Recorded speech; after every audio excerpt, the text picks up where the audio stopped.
That's much better. So yeah, I mean, I had a few teammates move in to my house. My brother's here, Cameron's here, Stefan's here, Marky's here, Henny's here. So I mean, we got a few guys training. So I mean, we've been doing great. The only thing difference is we're training at my house and we're not training at the gym. Yeah, I've been seeing a lot of your videos that you've been posting. So obviously training hasn't stopped for you. You're just keeping it going, keeping the blood pumping. Absolutely. I mean, staying ready as soon as this thing is over, the first card I can possibly get on, I want to be on it. Absolutely. So, I mean, does this talk to your last comment about wanting to warm that other shoulder ahead of winter? Are we hoping to see you into that light heavyweight category? Yeah, I mean, that is definitely something that interests me. It's something we've been talking about since Badad. There was a possible reason that he can't fight. So, I mean, if that's not happening, as soon as this is a possibility, I would love to be able to fight for that light heavyweight belt. Oh, that's brilliant news to see you back in the cage. I suppose we'll touch on a couple of those other things that we've been seeing going around in the social media space. But I think, first of all, the lockdown, you said you've been enjoying training. Like you've said, you've got a couple of teammates moved into the house, doing a lot of training as you're going on. For yourself, your headset, all of the guys that have moved into the house, how's this lockdown starting to affect you guys mentally? Obviously, you can't get out. Is it starting to have an impact? Yeah, I mean, for sure. I think the biggest thing is obviously not seeing everybody, not being able to train with the head coach, with Monet all the time. But I mean, what we're doing is we're sending him videos and he's giving us comments and he's giving us drills to do, and then we're sending him feedback and he gives us the feedback. So I mean, we're making the best out of the situation, but obviously not being able to see other people makes it hard. And of course,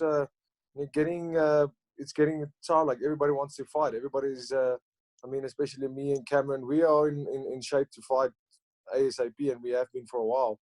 So, I mean, we just keep on pushing. We fight ready. And it's just, I would say, the frustration of not knowing when or what's going to happen. And in terms of, I mean, you mentioned the gym. I mean, the gym is a business. I mean, you guys have spent a lot of money developing the Performance Institute there at CIT in Pretoria. I'm assuming, like many other gym owners I've spoken to about many gyms, the gym's taking a bit of a knock with there not being students, money not coming in. Has that been something you've also experienced? Yeah, I mean, absolutely. Like, yeah, like you said, we spend a whole lot of money in building up their gym, and luckily we have quite a few clients, and we have a few loyal clients that, even though we gave everybody a 50% off because we have a contract with them, and we're still giving them training on video that they can do. So, I mean, we're trying to make it work as much as we can, and obviously we're taking a big hit with this. And we are also one of the gyms that are very lucky with a head sponsor of Q4 Fuel that is keeping us afloat at this stage. So, I mean, we're very lucky in that stage. But I mean, it is taking a massive hit. It is, I mean, it is a business, and there's no money coming in. So, I mean, it's always hard to keep the business going the way you want it to in that case. But I mean, we're doing everything we can to keep everything good, to make sure we stay afloat, and to, as soon as this thing gets over, just go back to normal. Two questions for you there, Dricus. Number one, the government put out 150 million rand COVID relief fund to assist sportsmen, specifically sportsmen and women. From a gym point of view, did you guys get any assistance in terms of that, whether it be via MMA SA or possibly you being a professional athlete, EFC come to the party in any way, shape or form? No, we haven't received any of that. Like, we haven't. I can't say that we've had any financial backing in that sense. I mean, for us, it's literally fend for yourself, and like I said, we're in a lucky position where we are staying afloat for now, and I mean, that's what we have. So, I mean, as far as a government relief fund or any of that goes, we haven't seen any of that.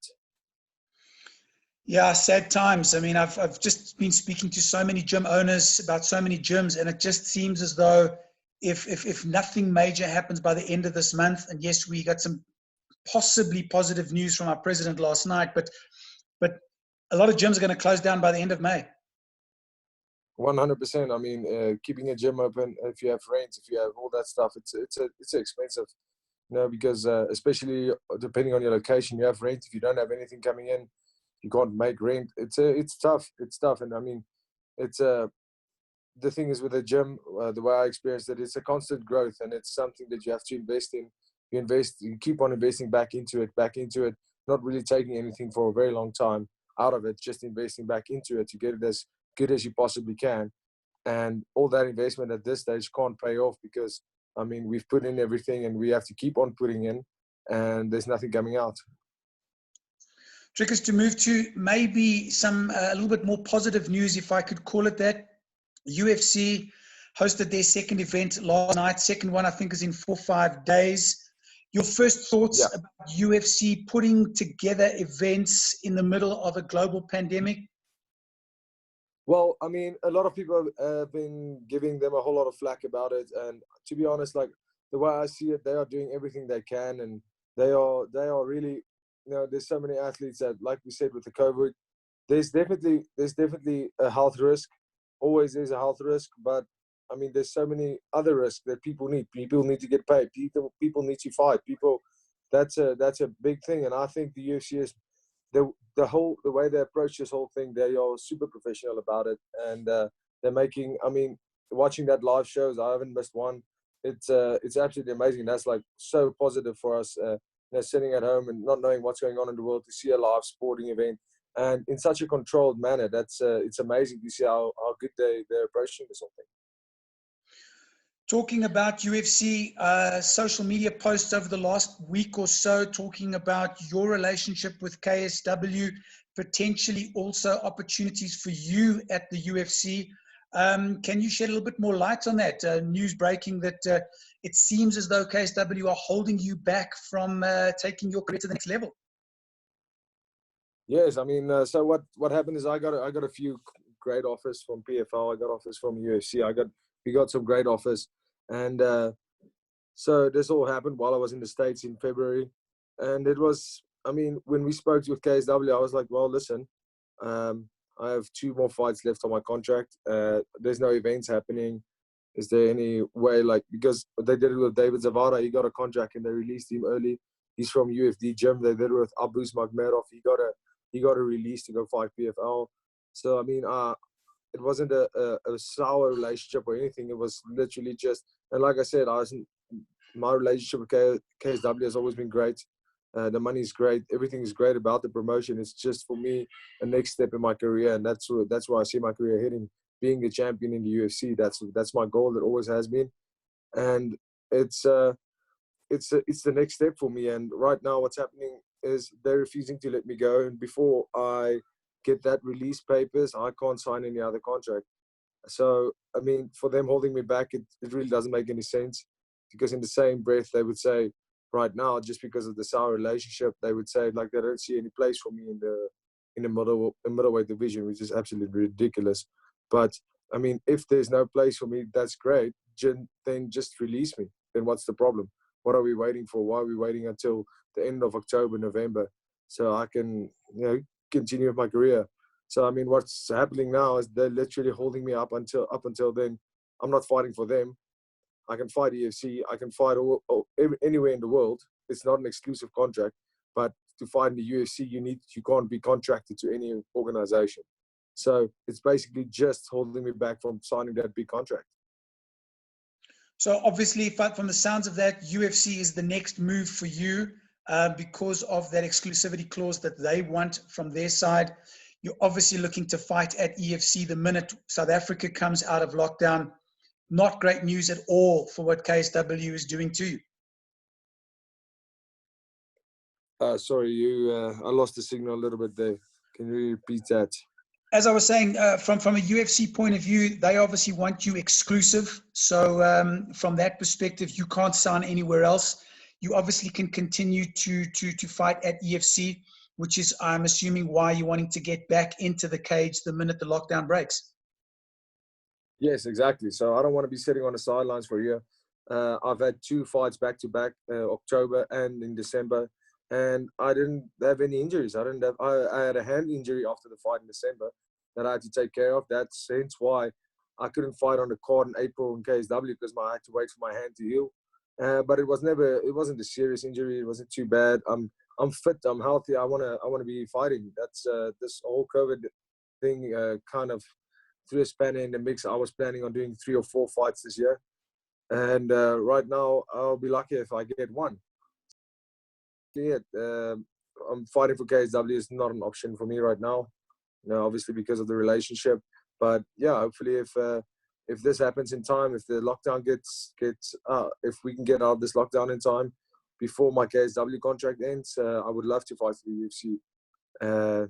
Potentially fighting for the light heavyweight belt, even fighting defending my middleweight belt if that's an option, if there's a valid opponent. Listen, based on your last couple of performances at the EFC, you could probably fight every single month from now until the end of the year. You don't even seem to get past the second minute of every single first round. So let's hope the fitness stays there. Let's hope you get a couple more fights this year. Keep active, and we hope and that everything will resolve itself come October, and November, December could see you fighting on an international platform outside of the EFC.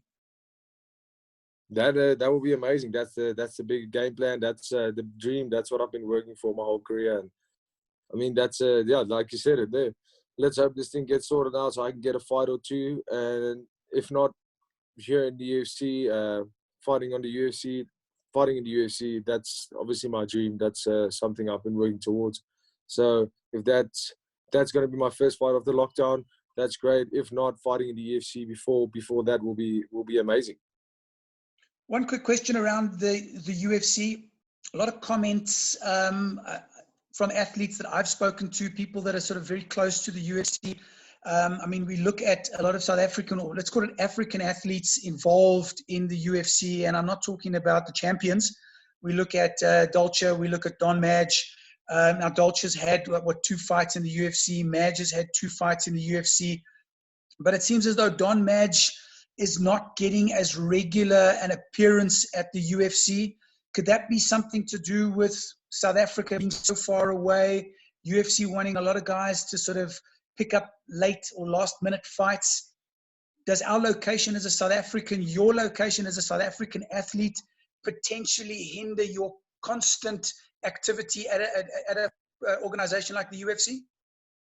Yeah, absolutely. I think it's temporary, to be honest. I think the way Africa as a continent has been making a name for itself in the UFC over the past 2 years has been incredible. It's been just been growing, and so many African guys from all over Nigeria, South Africa, Cameroon, everywhere are starting to make big names in the UFC. So I think it's a matter of time before it's not a problem anymore.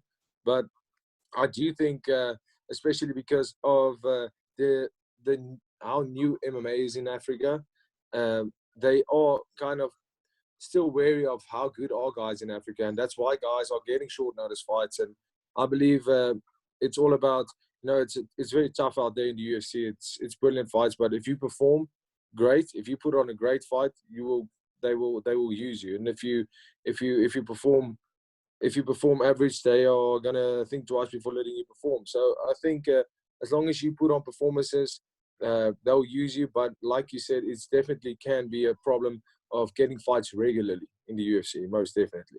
And that's why I would like to take the approach of getting a short notice fight in the UFC, getting a top 20 opponent, getting a top 10 opponent if I can. On my debut, that would be ideal, because then I don't have to climb that ladder for 5 years before getting close to a title. I can get right there in the mix on the debut fight. And that's really what I'm looking to do. I'm not looking to get an entry-level fight. When I go in there, I want to fight with a top 10 opponent if possible. Final question for you, Dricus. Staying with the African theme, you obviously watched Francis Ngannou over the weekend. Do you believe he deserves another title shot? I do think he deserves another title shot. I don't know how he's been working. The way he fought. Yes, he has crazy power and he's a superhuman. But did he fix the problems that he had in the past? Because power has never been his problem. That wasn't his problem in the fight with Stipe. So I would have liked to see this fight. I would have liked it if they didn't give him just a straight up striker. Maybe give him somebody to test his all around game before getting him a title shot. Because what's essentially going to happen if he fights DC or Stipe? we all know they're not going to stand and bang with him. They're just going to take him down and try to drag him to deep waters, because he has gassed in the past once the fight goes past round 1, because he's also struggling to get long fights because he does hit incredibly hard. But like with that fight, the technique wasn't perfect. It wasn't close to perfect. It wasn't the greatest technique, but just he has that scary power. But once you come up against a guy like Stipe and DC with a bit more fight IQ and guys that know, listen, I can't stand in front of this guy, I would be very interesting to see what happens in that fight. But I mean, he's making case. You can't deny him. He's just been on a rampage. Well, Dricus, thank you so much for your time.